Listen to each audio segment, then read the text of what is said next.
नमस्कार दोस्तों। 23 वर्षीय अग्निवीर अजय सिंह की शहादत पर हर तरफ चर्चा हो रही है।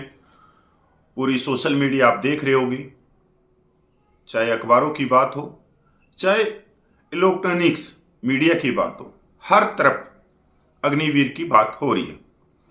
अजय सिंह की जनवरी 2024 में जम्मू कश्मीर के नौशेरा सेक्टर में एक बारूदी सुरंग विस्फोट में शहीद हो गए थे।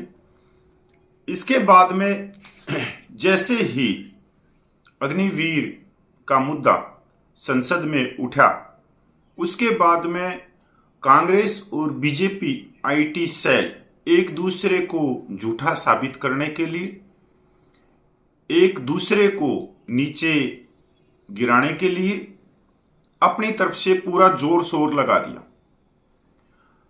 आपने पता नहीं देखा नहीं देखा है, जहां बीजेपी आईटी सेल प्रतिपक्ष नेता राहुल गांधी को झूठा साबित करने के लिए महाराष्ट्र अग्निवीर के परिवार को सामने लेके आ गई, तो वहीं पर राहुल गांधी की आईटी सेल बीजेपी को झूठा साबित करने के लिए अजय सिंह के परिवार को सामने लेके आए।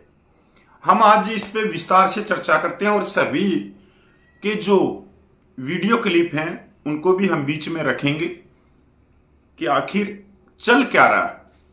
यहां पर मैं एक चीज और भी आप लोगों को पहले ही बताना चाहता हूं कि जो कांग्रेस सैनिक प्रकोष्ठ है वो अग्निवीर के नुकसान गिना रहा है, तो बीजेपी सैनिक प्रकोष्ठ के बड़े बड़े रिटायर्ड जनरल इसके फायदे गिनवा रहे। दोनों तरफ से रिटायर्ड ऑफिसर आमने सामने हैं इन चीजों में। 3 दिन पहले राष्ट्रपति के अभिभाषण पर चर्चा करते हुए प्रतिपक्ष नेता राहुल गांधी ने अग्निवीर अजय सिंह का मुद्दा उठाया कि शहीद अजय सिंह को मोदी सरकार शहीद नहीं मानती, पर मैं मानता हूं। उनको पेंशन नहीं मिलेगी, भारत सरकार उसको अग्निवीर नहीं मानती है, नरेंद्र मोदी उसको अग्निवीर नहीं मानते हैं, पर मैं शहीद मानता हूं। उस परिवार से मिला हूं, उसकी 3 बहनें बैठी हुई थी। आम जवान को पेंशन मिलेगी पर अग्निवीर को पेंशन नहीं मिलेगी। यूज एंड थ्रो की पॉलिसी है, 6 महीने की ट्रेनिंग देकर चाइना के सामने खड़ा कर देते हैं, जवानों में फूट डाल रहे हैं। एक जवान को पेंशन मिलेगी तो दूसरे जवान को पेंशन नहीं मिलेगी और उसको आर्थिक सहायता नहीं दी गई।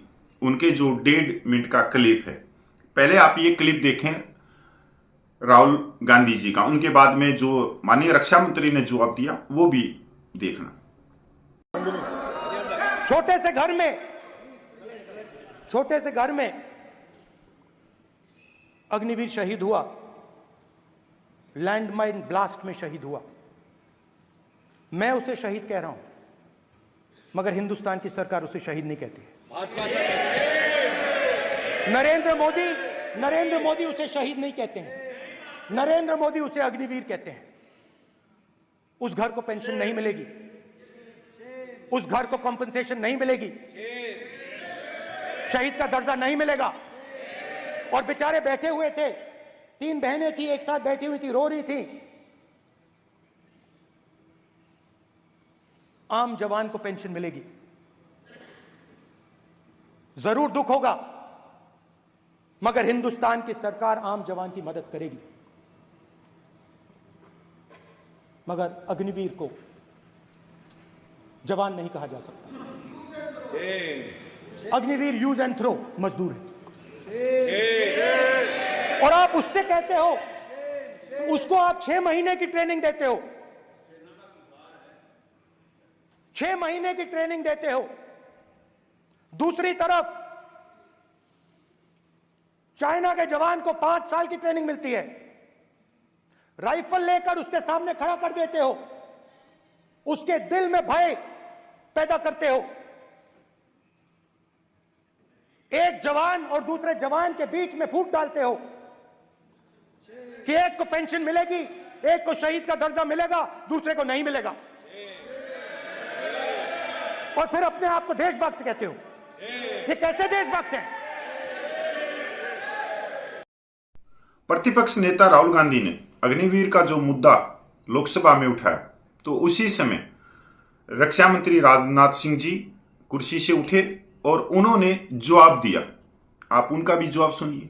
गलत बयानी करके सदन को गुमराह करने नहीं की सर, कोशिश गलत नहीं है सर, मैं गलत नहीं ये है स्पष्ट सर, कर देना चाहता हूं कि गलत युद्ध नहीं है के सर। दौरान अथवा सीमाओं की सुरक्षा के दौरान यदि हमारा कोई अग्निवीर का जवान शहीद होता है तो उसके 1 करोड़ रुपए की धनराशि सहायता के रूप में उसके परिवार को मुहैया कराई जाती है।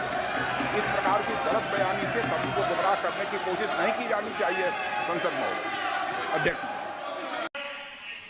इनको अग्निवीर अच्छा लगता है, आप उसको रखिए, हम उसको बदल देंगे, हटा देंगे। सिंपल सी बात है, हमारी सरकार आई तो अग्निवीर को हम हटा देंगे, क्योंकि हम सोचते हैं कि अग्निवीर सेना के खिलाफ है, जवानों के खिलाफ है, देशभक्तों के खिलाफ स्कीम है। हम इस स्कीम को नहीं चाहते। नेता प्रतिपक्ष राहुल गांधी के जवाब में रक्षा मंत्री राजनाथ सिंह जी सदन में खड़े होकर और अग्निवीर शहीद परिवारों को 1 करोड़ रुपया मुआवजा राशि का बयान देते हैं। संसद में हुई बहस के बाद बीजेपी आईटी सेल महाराष्ट्र के शहीद अग्निवीर के परिवार को सामने लेकर आती है और महाराष्ट्र का जो अग्निवीर शहीद परिवार है वो कहता है कि हमारे को 1 करोड़ रुपया आर्थिक सहायता मिली।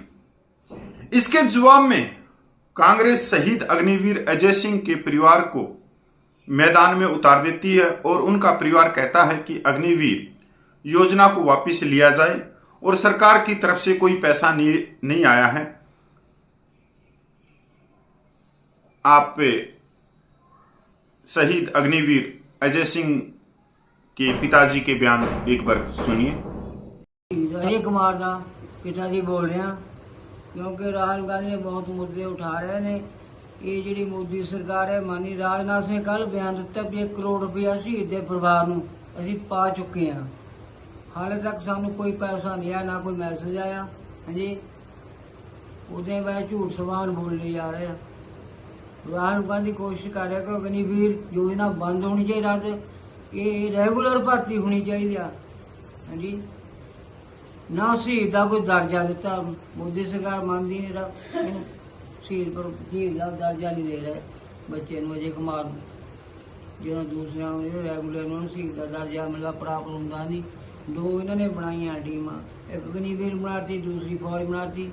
उन्होंने सारिया सहूलत मिल गई, अग्निवीर को क्यों नहीं मिल रही है जी।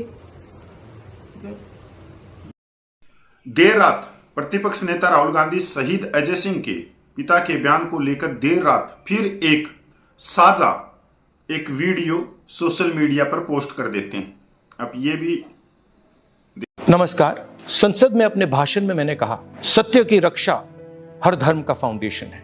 जवाब में राजनाथ सिंह जी ने शिव जी की फोटो के सामने पूरे हिंदुस्तान को, देश की सेना को और अग्निवीरों को कॉम्पनसेशन के बारे में झूठ बोला। मैंने अपने भाषण में कहा था मेरी बात मत सुनिए, उनकी बात भी मत सुनिए, अग्निवीर के परिवारों की बात सुनिए। कोई सहूलत नहीं मिल रही, ना सेंट्रल गवर्नमेंट, पंजाब सरकार ने दी हमें, चलो जो भी है बनता हक, तो सेंट्रल गवर्नमेंट ने कुछ नहीं दिया हमें। बोलते आएंगे पैसे, इलेक्शन आ रहा है, वो आ रहा है, ना जाने कब आएगा। शहीद अजय सिंह जी के पिता ने मेरे और रक्षा मंत्री के भाषण सुनने के बाद ये बयान दिया है। जो राजनाथ ने कल बयान दिता कि 1 करोड़ रुपए का शहीद के परिवार को भेज चुके हैं, सानू कोई मैसेज नहीं, ना कोई पैसा आया हाल तक। राहुल गांधी बहुत आवाज उठा रहा, सदन दे बैठा दावा कर रहा भी शहीदों के परिवारों को इन्हों की बनती जो सहूलत मिलनी चाहिए, अग्निवीर योजना बंद होनी चाहिए, रेगुलर भर्ती होनी चाहिए। रक्षा मंत्री जी ने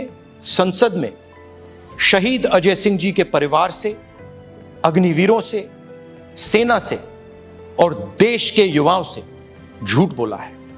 रक्षा मंत्री जी, आप इन सब से माफी मांगिए। डरो मत, डराओ मत, सत्यमेव जयते। इन्हीं विवादों और सोशल मीडिया पर चल रही घटनाक्रम पर भारतीय सेना भी संज्ञान लेती है और वो अपनी तरफ से एक स्पष्टीकरण भी जारी करती है।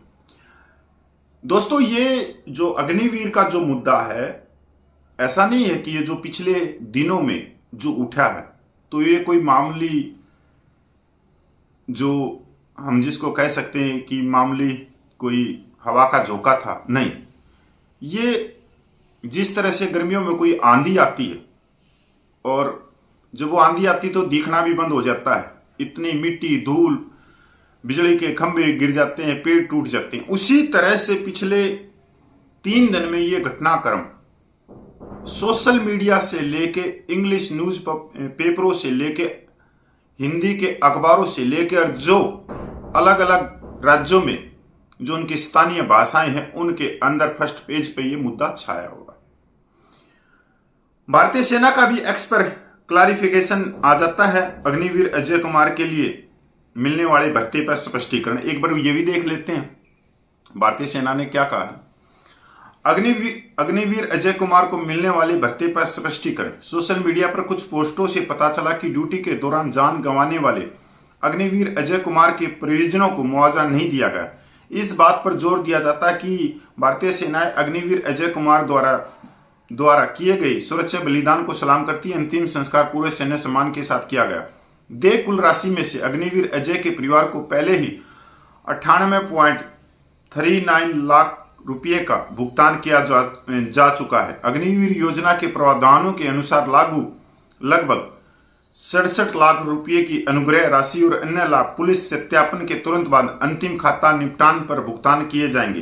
कुल राशि लगभग 1.65 करोड़ रुपये होगी। इस बात पर फिर से जोर दिया जाता है कि शहीद हुए सैनिकों के परिजनों को देय भत्ते का भुगतान शीघ्रता से किया जाता है, जिसमें अग्निवीर भी शामिल है। भारतीय सेना, यह अभी तक की जो घटनाक्रम हो रही है, जो आपने बीच में जो वीडियो देखे, तो मेरे हिसाब से ये बहुत जरूरी थे। सबसे पहले एक आप देखो, कांग्रेस बीजेपी को झूठा साबित करने के लिए पूरे अपने जोर लगाए हुए हैं।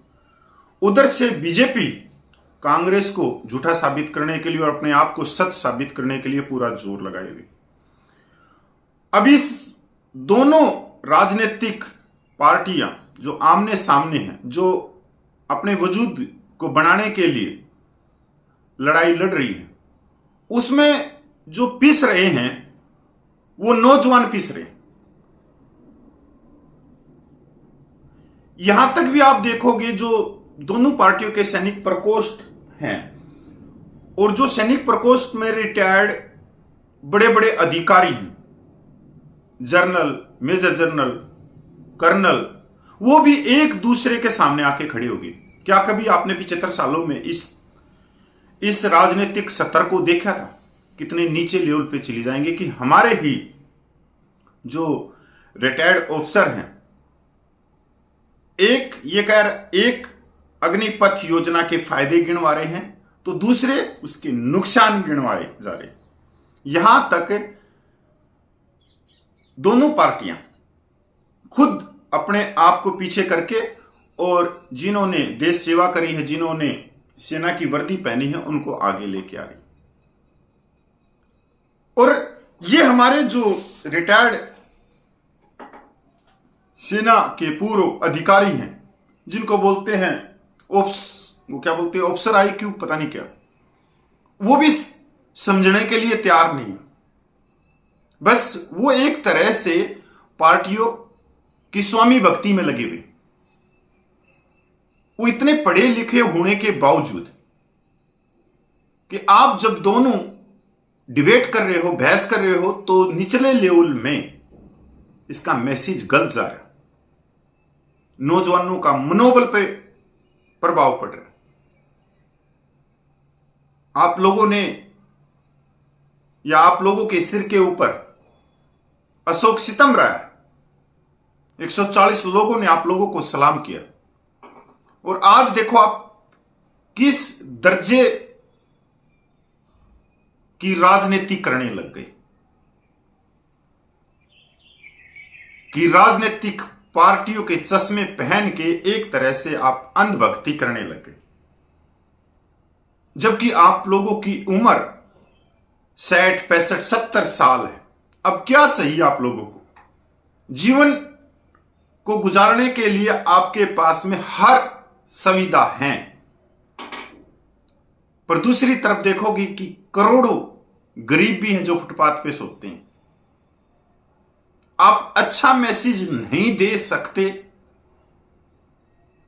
तो कोई अधिकार नहीं है कि आप दोनों एक दूसरे को झगड़ा करो। एक बार की बात है कि हमारे मेजर जनरल बड़ी मूंछों वाले बख्शी साहब टीवी के ऊपर बैठे हैं और एक राजनीतिक पार्टी वाले को उन्होंने कुछ अपनी आवाज में, क्योंकि वो बोलते इतना तेज आवाज में है, उसको गालियां निकाल दी। अब राजनीतिक पार्टी वाला तो गालियां निकालने में उससे भी बड़ा था, क्योंकि उसके तो खादी के कपड़े थे, सफेद जो कुर्ते पजामे हैं उनके पीछे तो पूरा का पूरा काला होता है नेता। अब उसने जो कुछ कहा, मैं वो क्लिप आज भी यूट्यूब पे, मेरे को बड़ा गुस्सा है उस राजनेता पे, पर वो बेइज्जती किसने करवाई? खुद हमारे मेजर जनरल बख्शी साहब ने। पर उसका प्रभाव फौजियों पे पड़ा, क्योंकि आप जैसा बोलोगे आईना वैसा ही जवाब देगा आपको। तो ये जो घटनाक्रम चल रहा है ना,